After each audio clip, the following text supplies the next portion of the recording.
Well, welcome to 10-Minute Record Reviews, episode 374. And this time, I'm going to talk about this record from 1960, released on Jazzland, which is, as most folks know, a sub-imprint of Riverside Records, by Junior Mance. It's his debut for the label, The Soulful Piano of Junior Mance.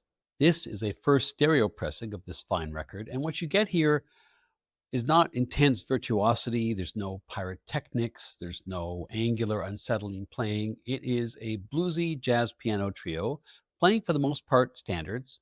It's not what you might call high art necessarily, but at the same time, it's also bluesy jazz piano played to a very high standard, and it's a very enjoyable listen. Julius Mance Jr. was born in Evanston, Illinois in October 1928. That's a suburb just north of Chicago. As he often said, he was a real junior. His dad had the same name. His dad was also a piano player. He played boogie-woogie and stride piano, and Junior begins to play the piano at the age of 5. His influences were largely in the blues. In the 30s and 40s, Chicago was a real blues town. It was the environment which produced people like Muddy Waters, and his mom was a huge blues fan as well. So for the most part, the music in the house was the blues. Junior's professional career actually begins at the age of 10 when a guy who was renting a room in their house who played sax said that his piano player was sick and could the kid come and sit in. So with dad's supervision, off he went to the bar and played the gig. He played piano all the way through his teen years, but he was a really bright guy with lots of different options available to him. His mom wanted him to become a doctor. And when he heads off in the fall of 1946 to go and register at Roosevelt College in Chicago, the assumption is that he's registering for pre-med. But when he gets there, spur of the moment, he signs up for music classes. He then goes home and lies to his mother, saying that he'd actually signed up for pre-med, which I guess was sustainable. His dad kept his secret, at least until his grades arrive in the mail a couple of months later, and his mom opens the letter.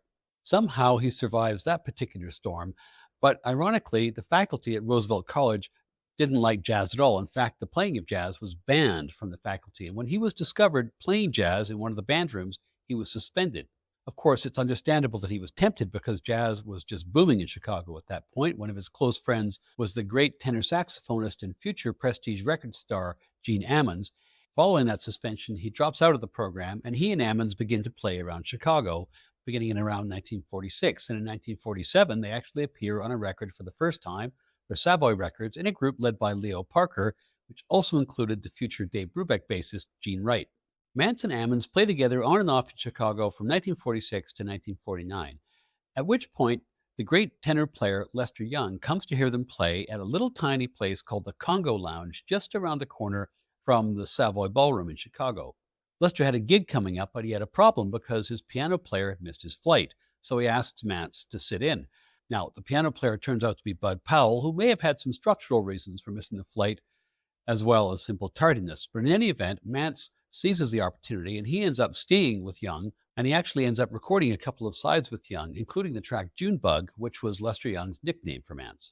Following this time with Young, Mance then returns to Chicago later in 49, and he rejoins Ammons, who had been playing with Woody Herman. And together, the two of them, in 1950, make a 10-inch LP with Sonny Stitt for Prestige Records called Battle of the Saxes. So Mance's career is really lifting off. But at this point, the Army intervenes, and he's drafted in 1951.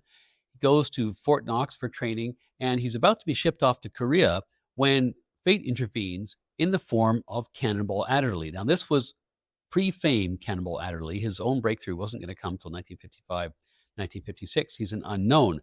But he and Mance jam together. Cannonball's blown away, and he's blown away more when he finds out who Mance is because he knows his name from the records he's made with Ammons and Stitt.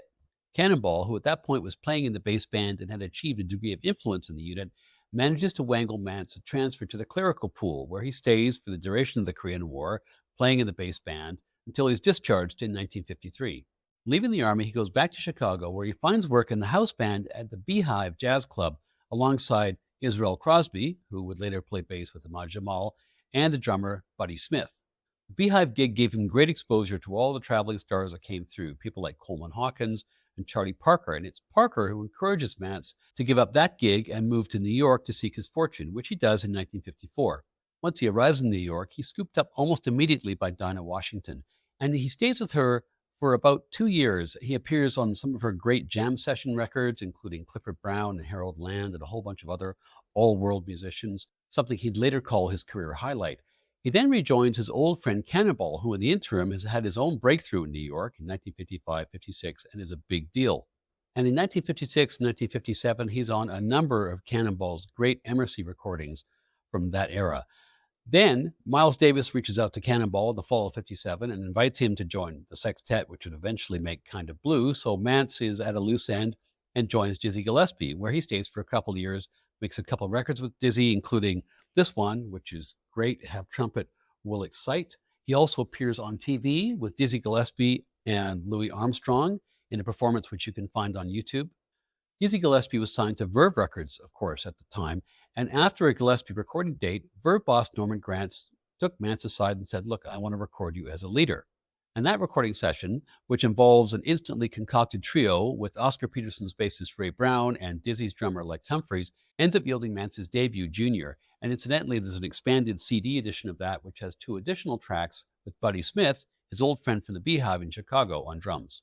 Junior is a very good record, but it's a one-off for Verve because in 1960, Mance then enters arguably his greatest period in the studio for Riverside Records, during which the very first record he makes is this one. This record is made on October 25th, 1960 at Plaza Sound Studios in Manhattan, just above Radio City Music Hall, which later on was where the Ramones and Blondie would make their first records. The producer is Orrin Keepnews, and the engineer is Ray Fowler, very much the go-to guy for Riverside until the label's demise in the mid-1960s. Junior Mance is on piano, Ben Tucker is on bass, and Bobby Thomas is on drums. And this was another pulled-together trio. Thomas only appears on one other Mance recording from 1965 called That's Where It Is. For the most part, he played in the 1960s with flute players Herbie Mann and Hubert Laws. As for Tucker, this is the only time he ever recorded with Mance. And he's a guy with a pretty unusual CV for a jazz musician. He grew up in Nashville, hardly a jazz hotspot. He records widely as an in-demand session guy in the late 1950s and 1960s, but then steps back from the jazz scene after making a pile of money because of Bobby Hebb's big hit, Sonny. Funnily enough, he didn't play on that song, nor does he have a writing or production credit, but he did record the first ever version of the song prior to Hebb's version in 1965 with the Billy Taylor Trio, backing the Japanese singer Miko Hirota, and they did it in a bossa nova style on her album Miko in New York. How this translates into a lot of money, I'm not sure. Maybe that record sold zillions after Hebb's own version went to number 2 in the States, but however things transpired, Tucker ends up sticking enough money in his mattress to be able to buy not only a nightclub, but 2 radio stations in Savannah, Georgia. Side 1 starts with the Uptown, which is one of 2 Junior Mance compositions on this record, very much a straightforward blues. That description also fits Ralph's New Blues, which is an MJQ song written by Milt Jackson. Main Stem was a hit for Duke Ellington in 1944, released just after the recording ban. It's not easy to cover Duke Ellington with just 3 musicians, but they do a pretty good job here. Then we have a bit of an oddity, which is Darling, Je vous aime beaucoup, which is a ballad, but also famously the theme song of the legendary Wisconsin singer and all-around super vixen Hildegard. This is a fair but maybe not super memorable version. The final track on side 1 is Playhouse, which is the second of the 2 Mance compositions, and like the first, it's a straight-ahead swingin' blues. Side 2 begins with a commonly recorded standard, Sweet and Lovely. Pretty good effort, not necessarily the most robust version ever recorded, but very nice.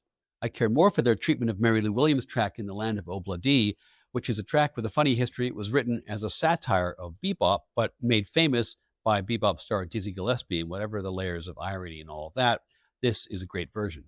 In I Don't Care, Mance is recording a Ray Bryant track, not too surprising as they have a lot in common in their approach to the piano and to jazz in general.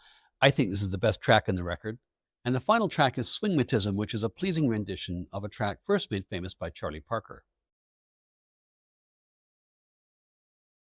As I said at the outset, this record is not some kind of conceptual modal experiment. It's not going to attract lengthy critical analysis by Ivy League musicologists in turtlenecks. What it is, very simply, is a solid outing by a leading exponent of blues-based jazz, made for a label which knew what that music was all about and was serving it up with no frills. It has some strong moments and some weak moments, but the strong moments are the norm, and if you enjoy bluesy jazz piano as much as me, you'll enjoy this Mance record and other ones from this era. For me, it's 4 to 5 stars.